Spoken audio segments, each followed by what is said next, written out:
And now we're back.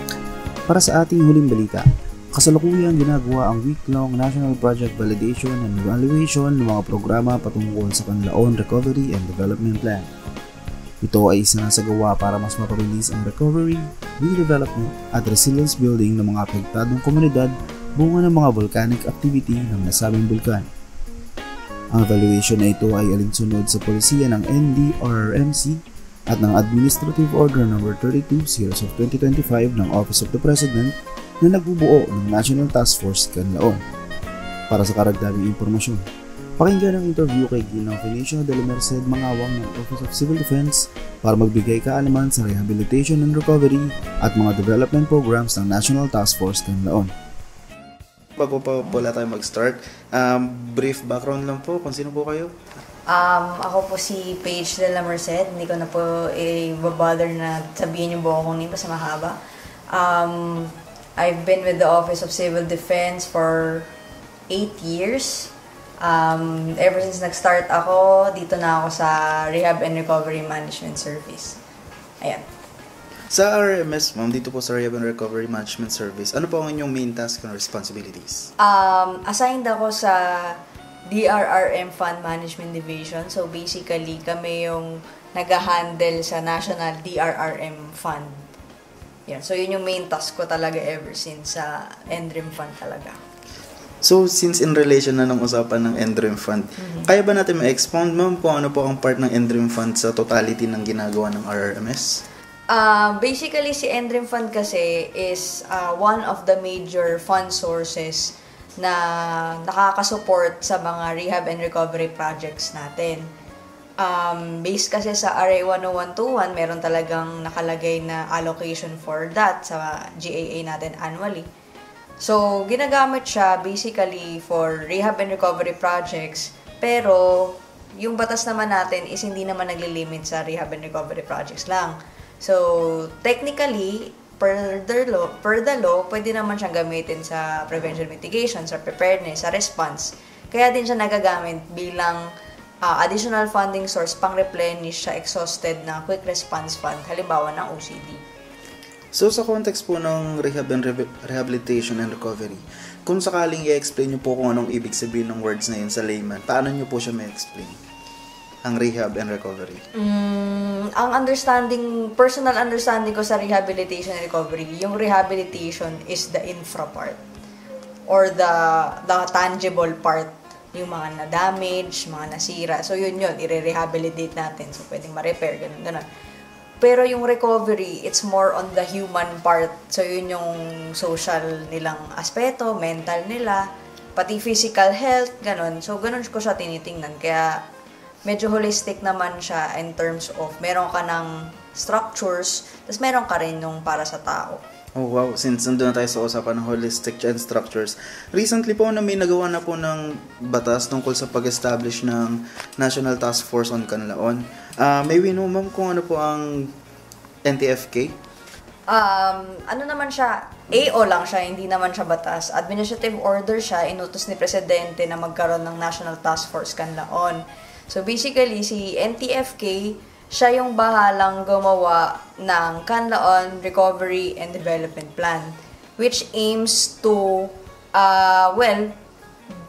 plan and contain yung mga programs, projects, and activities na makakatulong sa pag-recover ng mga tao at pag-redevelop nung area. So, sa ngayon, ganon. Meron namang, kailangan ko bang sabihin yung ibang, medyo mahaba kasi yung niya, yung mandate niya sa AO.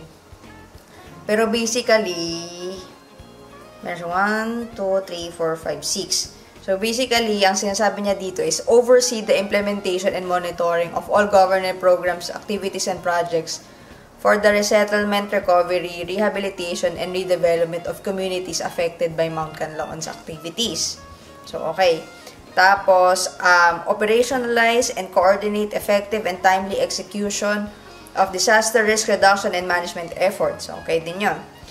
Study and implement measures and ways forward to further assist affected communities within Negros Island region. Tapos, ensure that programs, projects, and activities remain consistent. Programs, activities, and projects of various government agencies at the national, regional, and local levels are consistent with the KRDP o yung Kanlaon Recovery and Redevelopment Plan.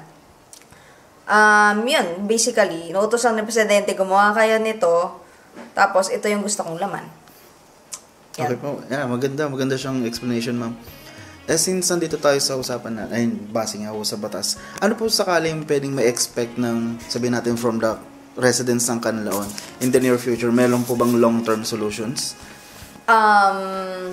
While hindi pa siya na-finalize, nagkaroon kasi kami ng workshop nung September, inviting yung mga affected communities sa Bacolod City.